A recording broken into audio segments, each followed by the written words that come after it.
Ashley Walmach. I am with the Guardian Toastmasters Bethlehem Toastmasters Club. I've been with Toastmasters for, I think it's about 6 years now when we first chartered with Guardian. I've held a few different roles within Toastmasters within our club. So I've held the president role. I'm currently the president now. I've held the VP of Education role, the VP PR role. In the district, I held the area director role for the past 2 years, the prior 2 years, and currently this year's speech contest advisor. So I'm going to take us through some slides that I have now, and this is the Speech Contests 101. The rules. So we're going to go through what kind of just the basics of what the speech contest is, some of the rules, what to expect in today's session. So I'm going to go ahead and share my screen.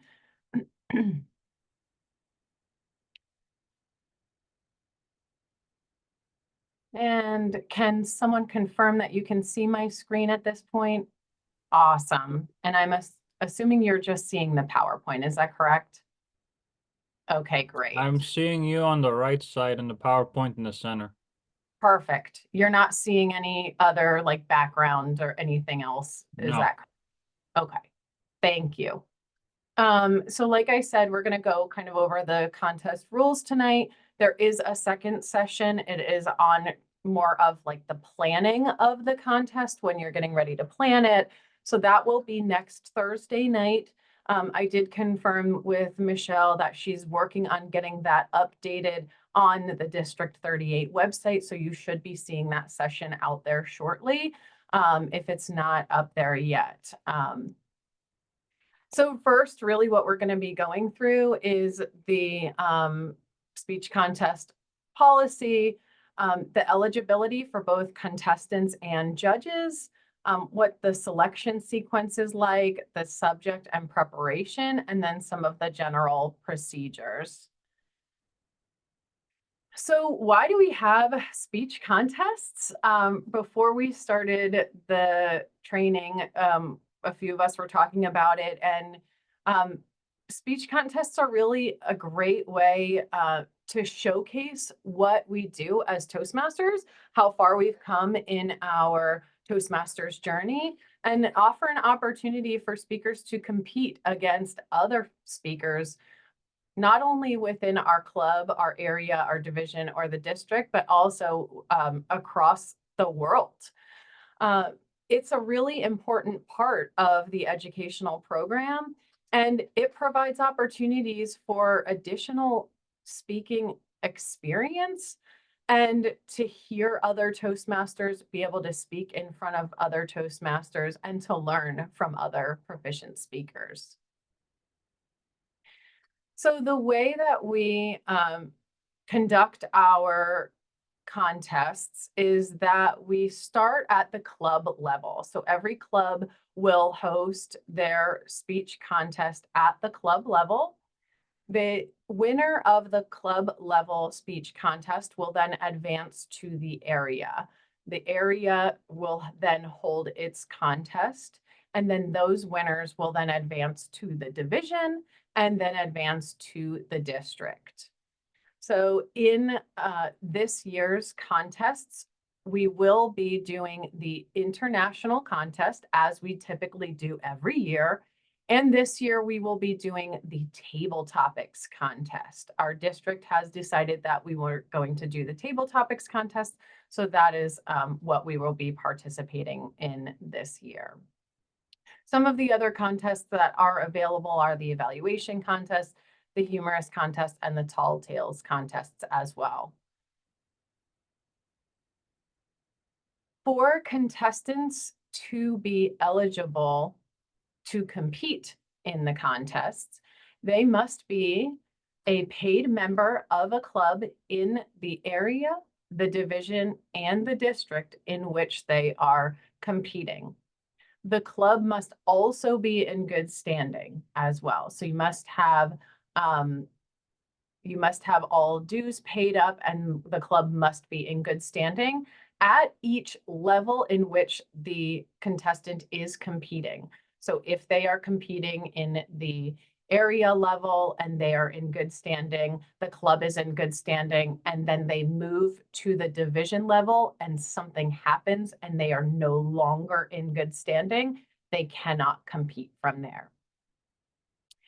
They must have also earned the certificates of completion of levels 1 and 2 of any path in a Toastmasters Pathways learning experience, or have earned the DTM award.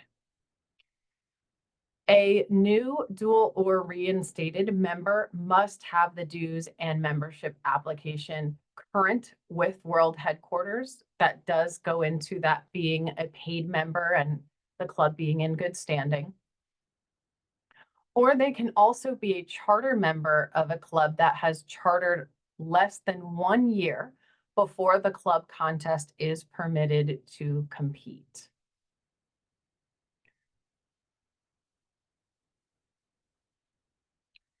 So the folks who are ineligible to compete.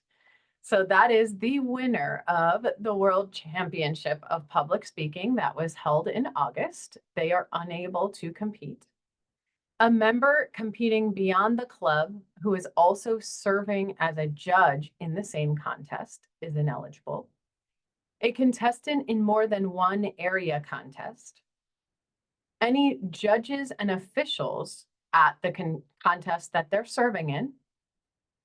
Any presenters of educational sessions at the event in which the contest will be held.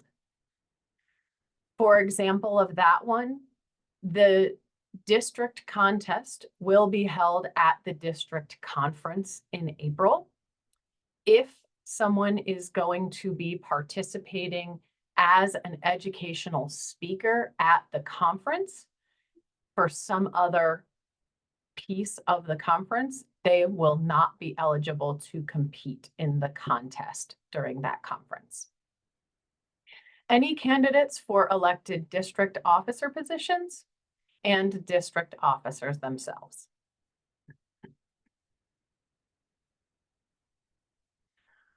Eligibility for judges. So believe it or not, our judges have certain eligibility in order to be judges as well. So as the chief judge, a voting judge, or a tie-breaking judge, they must be a paid member at a club contest. Once we move into the area, division, or district contest, they must be a paid member for a minimum of 6 months, and they must have completed a minimum of 6 speech projects in the competent communication manual, or earned levels 1 and 2 of any path in the Toastmasters Pathways learning experience.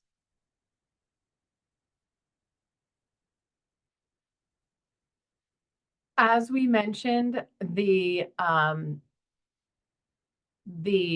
contests are held at each the club, area, division, and district level.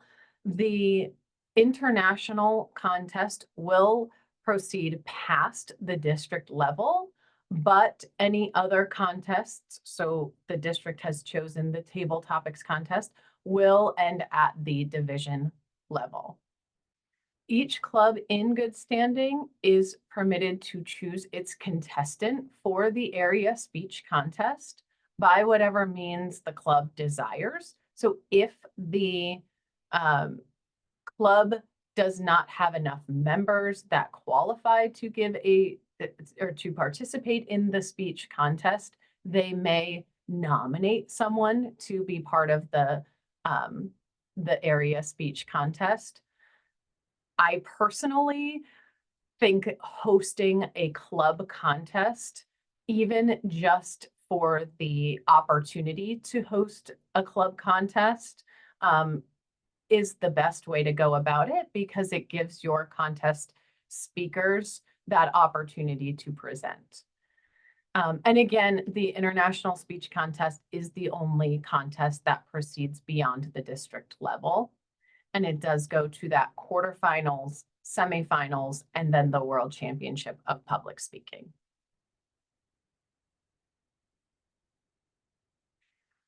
So the subject and the preparation for the speeches that are given. So the subject of the International Humorous and Tall Tales Contest speeches is selected by the contestant.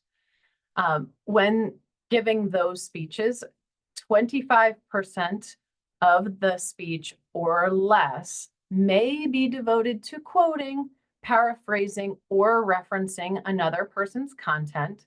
However, if you are paraphrasing, quoting, or referencing other content, you must identify that during the speech presentation.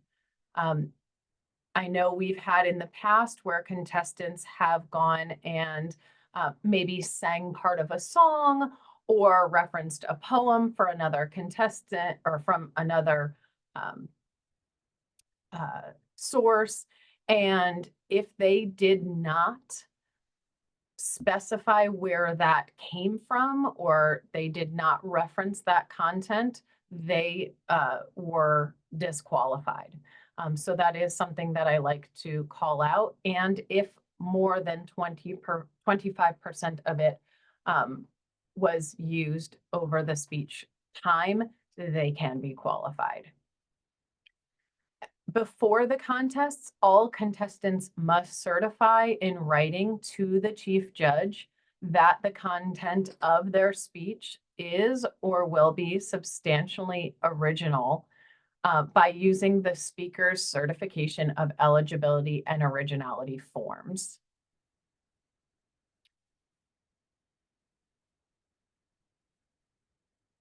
Again, contestants must not reference another contestant or a speech presented by another contestant during their speech at the same contest in which they are competing.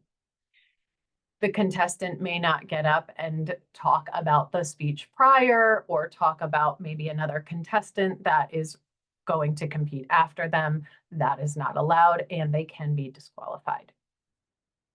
All contestants, the chief judge, voting judges, and the tie-breaking judge will be advised of the speaking area before the contest begins as well. This year is an exciting year because we are doing all of our area, division, and district contests in person. This is the first time we're doing this in person in 6 years, I think, quite some time. So this is really exciting because the district contest was held in person at our last year's conference. It was exciting to be in the room, exciting to see and hear all of the contestants live in person. But as many of you may remember, the other contests were held via Zoom.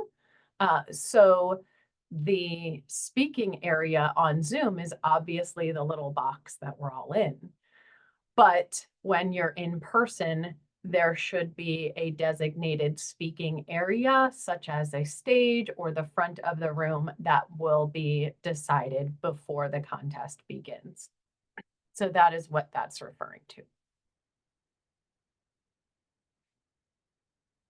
When planning for the contest, and I know I said that there will be a part 2 that will go into this a little bit more next Thursday, but when planning for the speech contests, you do need an army of folks to help with seeing out the speech contests. So at the club level, you do need a contest chair, a chief judge, and at least 5 judges and a tie-breaking judge. That really is just to make sure that there's no biases, things like that.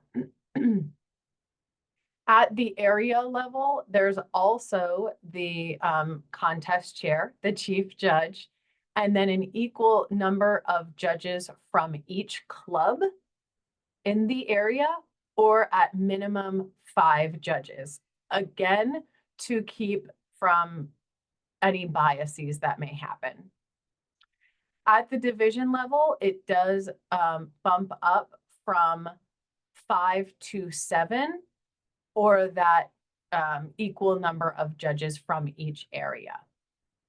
You still also need, again, that contest chair, the chief judge as well. And then the voting judges and the tie-breaking judge also cannot be from a club with a contestant, again, to avoid those biases. And at the district level, same thing as at the division level. And again, that is to make sure there is no bias there. And at each level, club, area, division, and district, we do recommend 2 ballot counters and 2 timers. That is to make sure, just in case someone counts incorrectly or needs to do a recount, there are 2 people there in addition to that chief judge that's going to help with that. And then the timers as well, same thing. If there's a slight difference in the timing, we have the 2 timers to make sure that we sign off on that correctly. As much as humanly possible, we recommend that judges remain anonymous. In the in-person world, it can get a little interesting in terms of anonymity and who your judges are. I do know that at this past year's district contest, being in person, we actually had some folks who were kind of dummy judges, if you will, in the audience to somewhat look like they were judges, but they did not have anything. What they were handing back to the ballot counters was a blank sheet of paper. It was nothing. It was not counted, but it was to kind of keep some of that anonymity in order to preserve that for the contestants. It can be hard, but you can get creative with how you keep that anonymity. So where possible, we do like to keep the judges anonymous as much as you can. Contest officials cannot serve in more than one role, so you cannot have the same person being a timer and a judge. We want the folks to focus on the role that they have during the contest and to make sure that they are fulfilling their role to the best of their ability in the role that they are in. So we don't want folks multitasking. And then before the contest begins, all contestants are briefed on the rules and the draw for the order. The voting judges, the timer, and the ballot counters are all briefed. And then all documents, ballots, timesheets, tally sheets are all distributed to the contestant or to the functionaries at that time.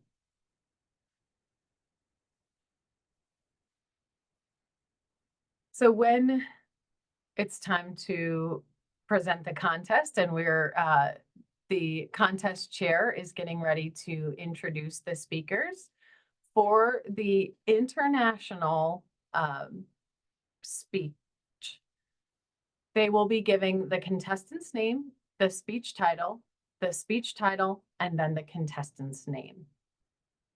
For the table topics contest, they will be giving the contestant's name, the topic, and then the contestant's name again. General procedure is that there is 1 minute of silence between each speaker. And then after the last speaker, there is silence until all of the ballots have been collected by the chief judge. This is to give the judges that time to fill out their ballots in between, and then the silence at the end to make sure that all judges can complete their ballots and then hand them to the chief judge. Once all of the ballots are collected, the chief judge and the ballot counters will then leave the contest area. So they will leave the physical room. and they will proceed to the counting room where they will count the ballots. Each contestant will be receiving the points based on their ranking. So they will receive 3 points for the first place ranking, 2 points for the second place ranking, 1 point for the third place ranking. They will then add up their points, and then the contestant with the highest number of points is then listed as the first place winner. So we do have the chief judge and the 2 ballot counters all doing this together to make sure that everyone's counting and adding correctly, and that there are no misses there. In the event of a tie, the chief judge will consult the tie-breaking judge's ballot. That tie-breaking judge's ballot will not be used unless there is a tie. And the tied contestant who received the highest rank on the tie-breaking judge's ballot will gain that contested place.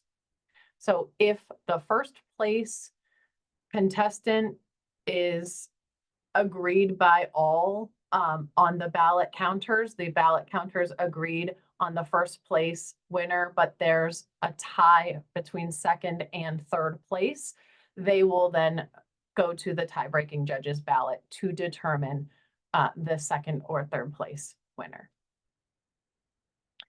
Once the results have been tabulated and verified, the chief judge will record all the ranking of the contestants, and they will submit the results to the contest chair. At that time, the contest chair will then announce the winners of the contest. The winners must be announced prior to the conclusion of the contest. If there are multiple contests taking place at one event, each contest must be officially adjourned prior to beginning the next contest, even if the winners have not yet been announced. And the announcement of the contest winners is final unless the winners is announced incorrectly, in which the chief judge, the ballot counters, or the timers are then permitted to immediately interrupt in order to correct that error.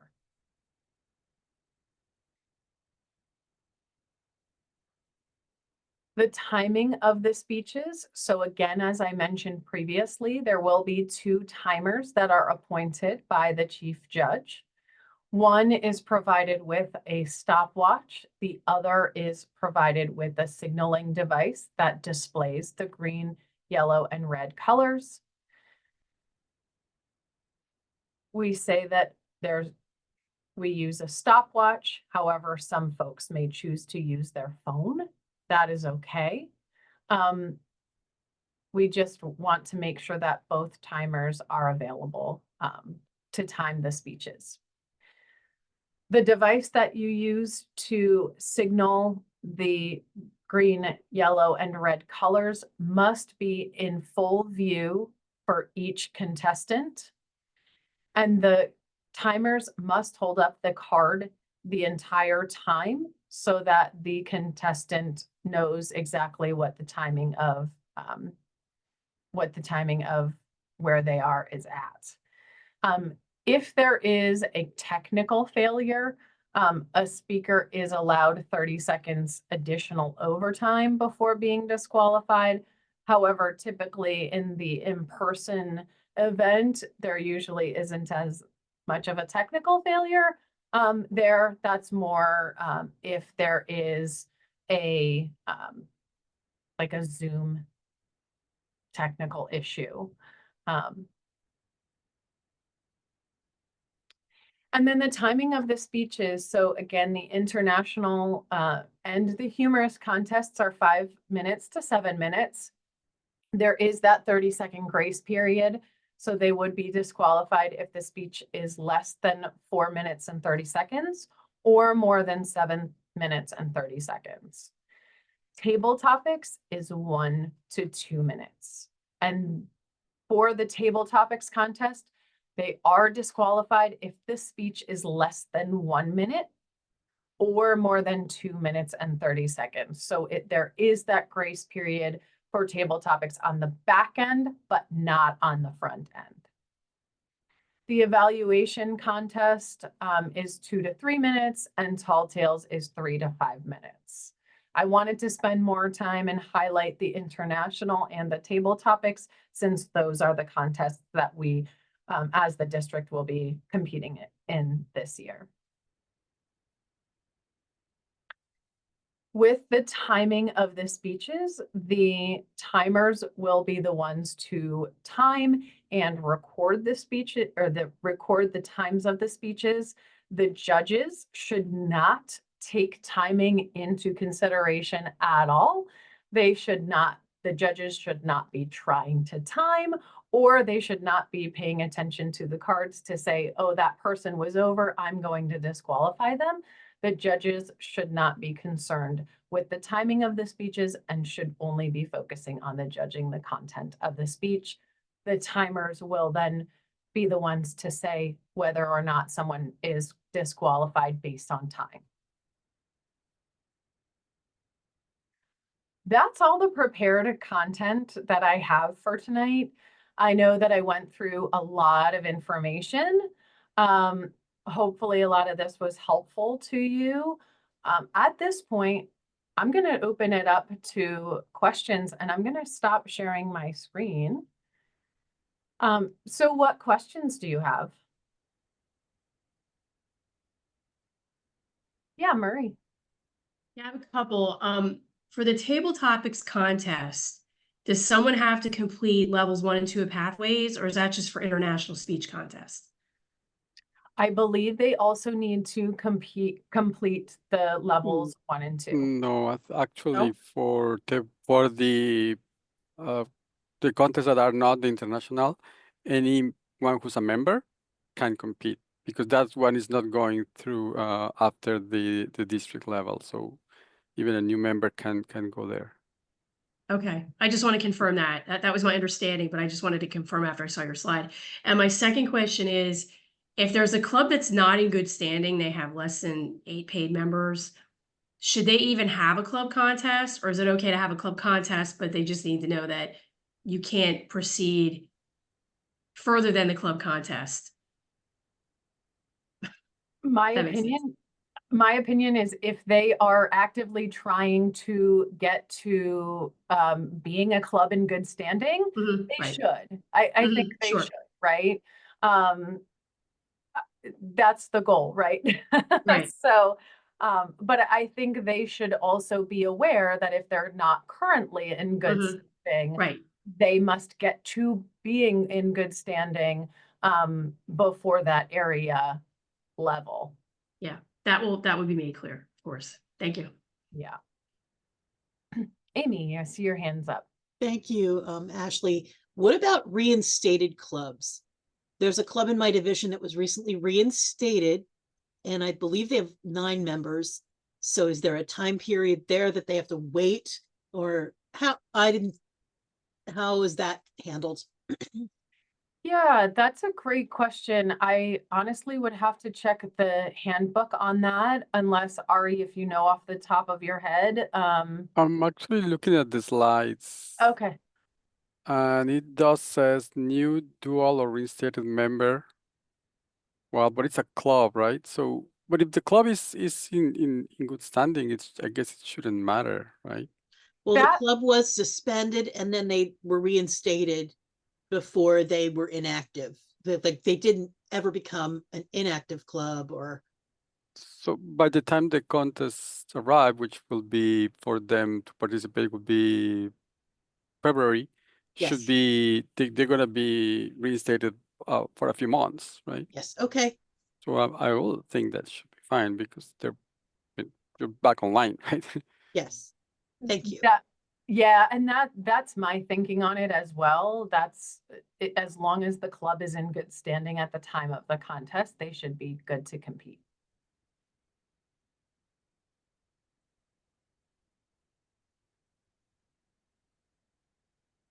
What other questions?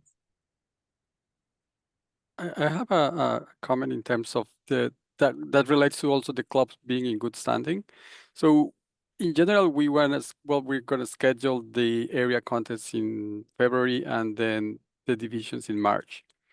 And when Chris Holtz was the Division E director, he actually scheduled the Division E contest for like April 2nd.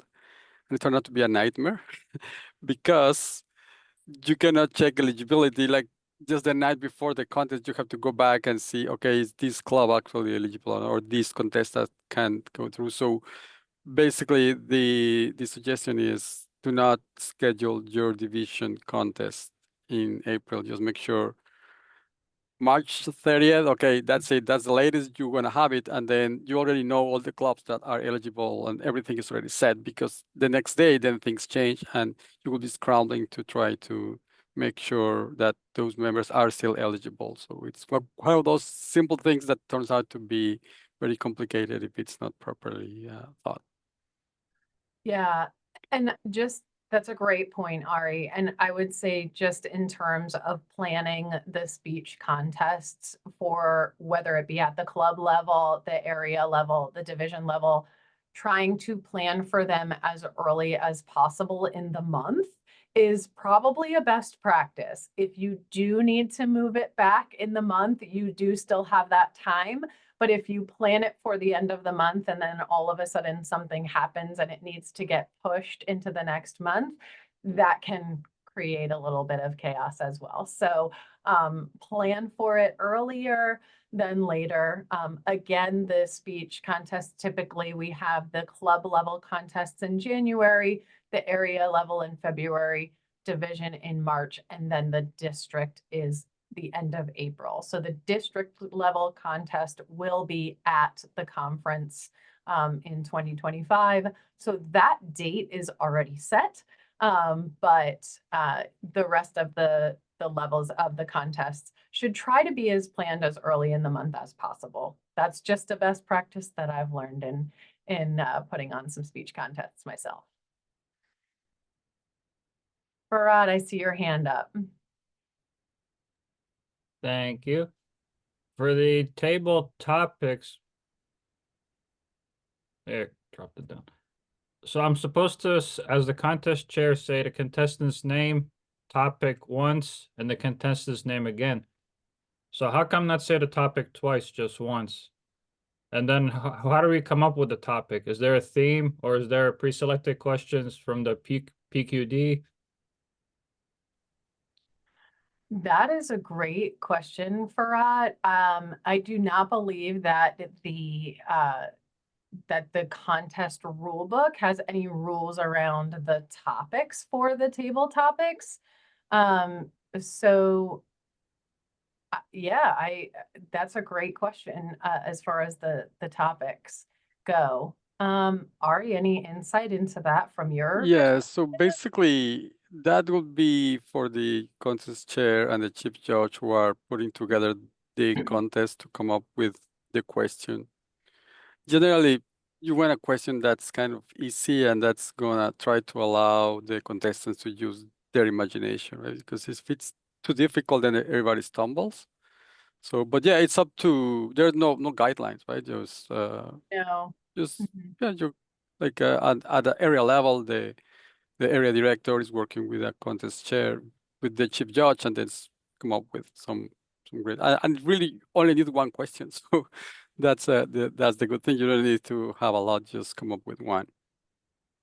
Yeah, I did put a link in the chat to the speech contest rulebook. I'm hoping you're able to click on that link. If not, that is the link directly from the Toastmasters.org website. In there, obviously, the speech contest rulebook does have all of the contest rules. And as I'm looking at it now for the table topics contest rules, it does outline, it just says all contestants will receive the same topic, which will be of a general nature. And the topic is selected by the contest chair.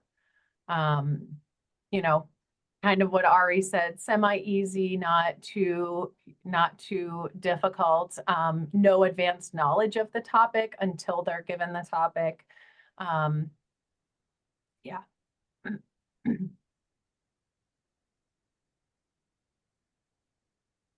Do they get asked as a question like in regular meetings, or do they be given a speech title and they're supposed to make up a speech out of that speech title? If that makes sense. No, it's just a question. Same Okay. as you will do at a club. Okay. I know sometimes table topics can get creative depending on the club that you're in. I've seen them and I love them. And I would say for the purposes of the contest, make it as simple for your contestants as possible. Thank you both. Amy, I see your hand up. Sorry. Second, I have one is a comment to Farad. Farad, when I helped with area contests in Maryland, one of the question was, what is on your bucket list? So something like that, that's really simple, was a really good question for everyone has something they can share with that. That was just one example, but I did have a question. I've helped with a couple contests. So what happens if, you always try to get a couple backup people too, in case somebody is sick or things of that nature.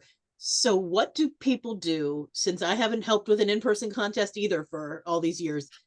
Let's say you have these backup people and 4 or 5 people, I'm sick, I have a family issue, and you don't have enough people like what's designated for your area or your division contest. What then? Like, what would happen then, or what should the area or division do then? Yeah, that's a great question. I would say that you would absolutely want to make sure that you've got backups for that specific situation. If all of a sudden 4 or 5 people who are backups can't make it to that meeting, or to that contest, I mean, if possible, if you can reschedule it, I would say that that might be what you need to decide to do. That's kind of why I mentioned about doing it as early in the month as possible, just in case something needs to change. However, I understand that, things happen, and if you are losing 4 or 5 people who've previously committed to being there, that can also be an issue as well. Yeah, I think that's a tough one. I don't know, Ari, any thoughts from you or anybody else on that front? The only idea we'll have, and I've seen it many times, is to just walk out to the room and try because there's people who just go to attend the contest, but they're also Toastmasters, they're probably supporting their contestants from their club.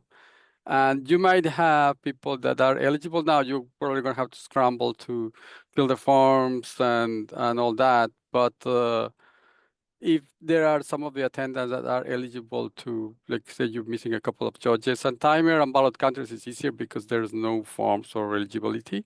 So try to just grab someone from the audience that can help you, and hopefully there are enough people that you can fill those gaps, right? That's because the problem with rescheduling when everybody's there and they don't show up, it online is easier. Well, you just log in the next day, but if it's in person, securing the venue, you probably, if you brought refreshment or something, it becomes very difficult to try to reschedule. So now if you don't have enough, then you don't have, and you have another option, right? But just grab someone who's passing on the street. Okay, please come be my ballot counter. Just, do you know how to count? Yeah, so be a ballot counter. Just add up this number, something like, yeah, something that could be done. Yeah, so it can get more complicated in that sense. Yeah. Yeah. And I would say too, especially with your judges, I mean, always making sure that you have those additional judges in your back pocket, ready to be there, because we've had that happen where we would go to check judge eligibility and they can't be a judge, or we find out that something came up, or now they're running for a district office and they weren't 2 weeks ago when they committed. So Yes, happens. things like that do pop up. So just making sure that you're aware of those things, you're aware of who you're asking to be participating in the contest, whether it be the judges or your contestants, making sure that they are are aware of the rules as well, and you do have those backups.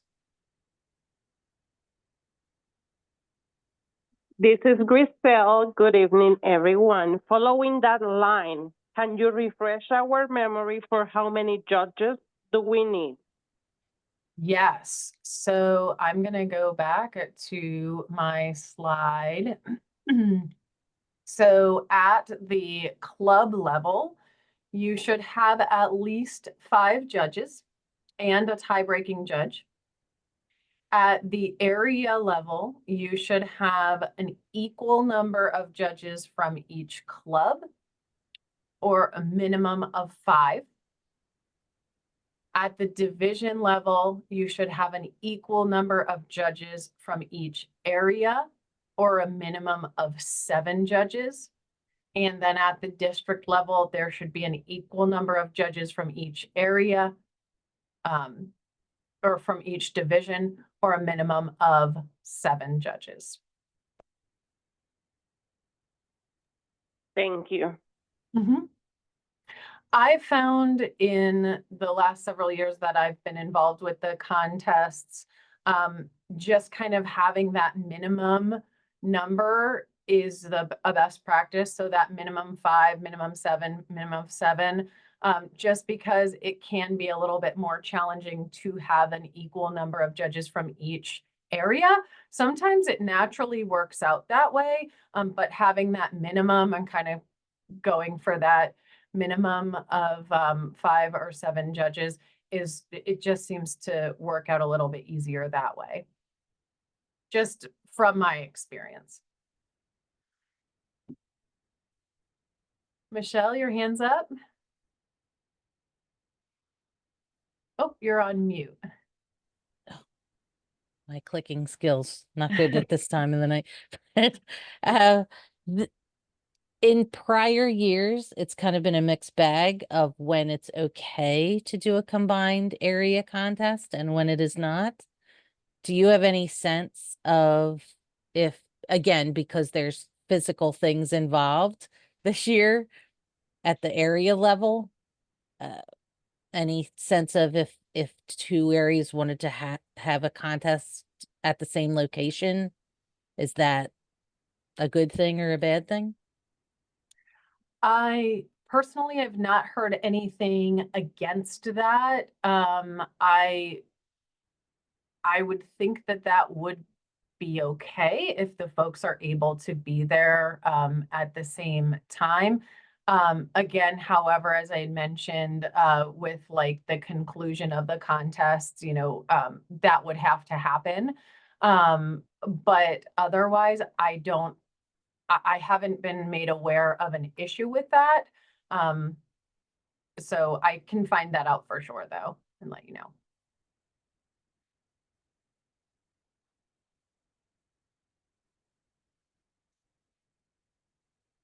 What other questions?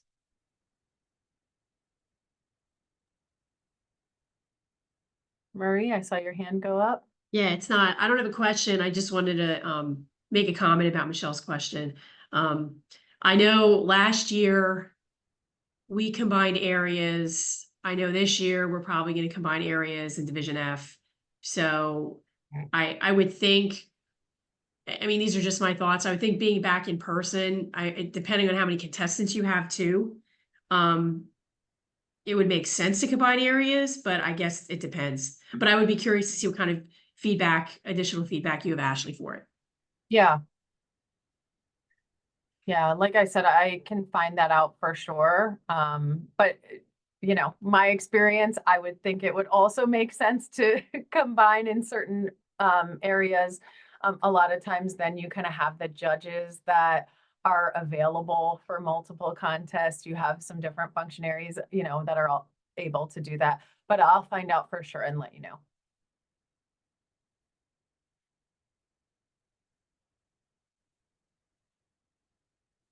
What else?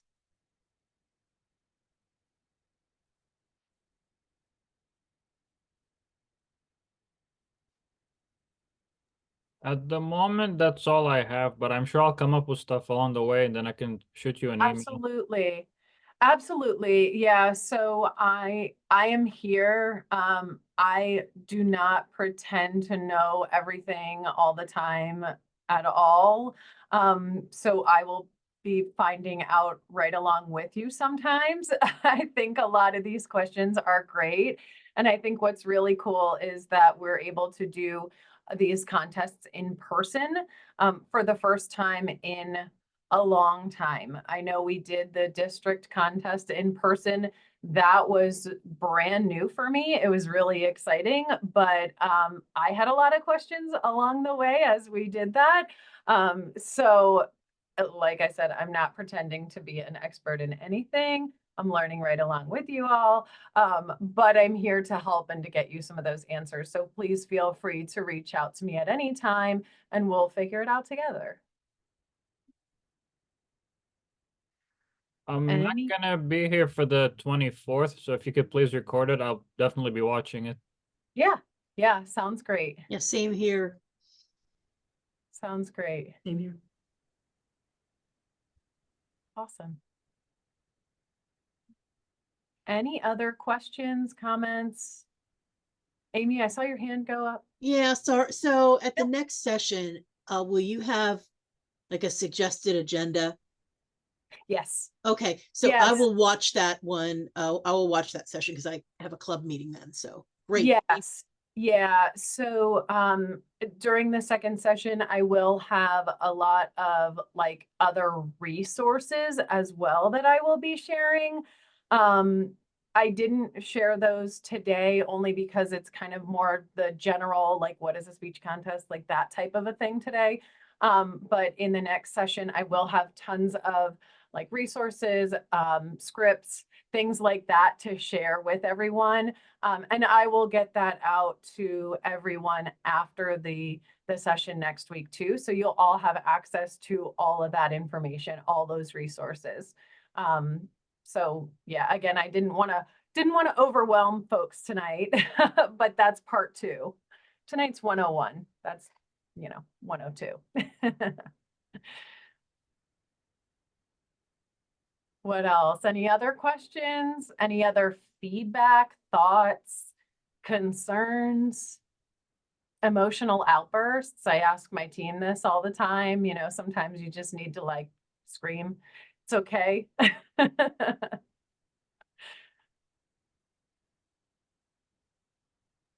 I can provide some feedback. Sure. So I like the way you and Ari teamed up as the current and past immediate contest advisor. I enjoy that you first gave us some slides to get in the groove and mood, and then you opened it up for questions more than 5 minutes. Like a full half hour was great. Yeah. So thank you both. Yeah. I will say huge thank you to Ari for being here, being my Zoom master, helping me out. I love Ari. He's awesome. So appreciate you, Ari. And yeah, thanks for the feedback for that. Yeah, so I guess the only comment I will have is Ashley already shared the contest rulebook, Mhm. and I will suggest. I mean, it's a little bit long, but I will suggest everyone go look at it and read it, because when you are at the contest, if there's anything that comes up, if there's a question before that, you can ask, and there's time to look at things. But if you're at the contest and you haven't gone through it, you might have a question and then you're scrambling. So it's long, a little bit long, but Yes. it has everything. Basically, like last year when I was a content advisor, there were a lot of questions, and the answer would be go back to the rule book, search the important part where it says exactly what you need to do, and just make a screenshot and send it. And basically, every decision was based on whatever the rule book says. So sometimes there's some situations that can be kind of sketchy, but the rule book is very clear in how things are done. So Yeah. everything goes back to it. So just as long as Yeah. it takes, just go and take a look at it, and it will make things easier when there's an issue or someone is saying, oh, you shouldn't be doing this way. Then you bring the book and say, okay, it says here, I'm doing it right. That's it. There's no questions. Yeah. So that's my only suggestion for everyone. Oh, different. Oh, Letitia, did you have a question? I was having trouble hearing you for a second. I'm so sorry. Oh, that's okay. Okay, I'm sorry. I was supposed to be on mute. Oh, no worries. I just wanted to make sure we could hear you. Yeah, great point, Ari, about the rule book. I will say I actually printed it last year and Yeah. kept it with me when I was preparing for our speech contests. It was a lot of pages. I printed it at work, probably shouldn't have, but it's okay. And I actually did go through and highlighted like some of the most important pieces in there. So kind of as you're, looking through the speech contest rule book, highlighting certain pieces that pertain to us, like we know this year we're going to be doing the table topics contest. So really kind of honing in on that piece is good. And then what I will also say, when I was chief judge and I was reading out the rules, I read straight from the rule book at times, just because then there's no question about what I'm saying. And that's exactly what the rules are. And it's exactly what we need to follow. So that was just something that I did. Again, it's, the rule book is 35 pages. I'm looking at it now. So it's not a short, not a short thing by any means, but it does outline everything really well. And part of the reason it's so long is because it does cover every different type of speech contest that's available. So some of it is a little redundant, but it's got everything in it. So be familiar with that. It's definitely a best practice. I'm pretty familiar with it already. So if you do have questions, please feel free to reach out, but don't be shocked if I send you a screenshot of the rule book. Or tell you it's on page, 25.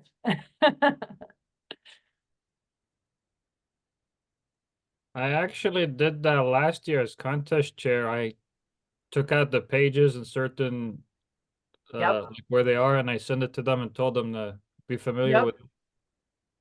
Great. Yeah. I know too, when we were doing our judges briefing, there were some different things that came up, and honestly, some of the judges had some strong opinions about certain things that were disqualifiers. And we went back to the rule book and said, no, doesn't say that in the rule book. So it's just good to kind of have that in there, because sometimes opinions start to take over. But when you go back to the rule book and say, no, this is what the rule book says, then it's pretty clear there. So I know some of you, I think, were part of some of that discussion too. So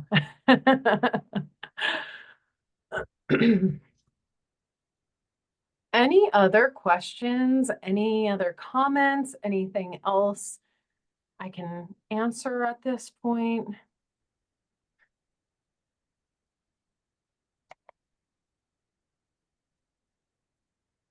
I'm putting my my email address in the chat just in case you do have any questions come up. It's my first name dot last name at gmail.com. Pretty easy and pretty easy to find. So if you do need to reach out, please feel free. All right. If there are no other questions, I thank you all. Thank you for being here tonight. I appreciate the questions. Appreciate you sticking with me here, and thank you so much. Thank you so much again to Ari for being here, being my Zoom master, helping out with some of the questions. Really appreciate you. So yeah, thank you guys, and hope you learned something tonight. But I'm looking forward to all the speech contests that we're going to have and all the contestants that we're going to have. So really looking forward to all of that. And yeah, feel free to reach out if you need me.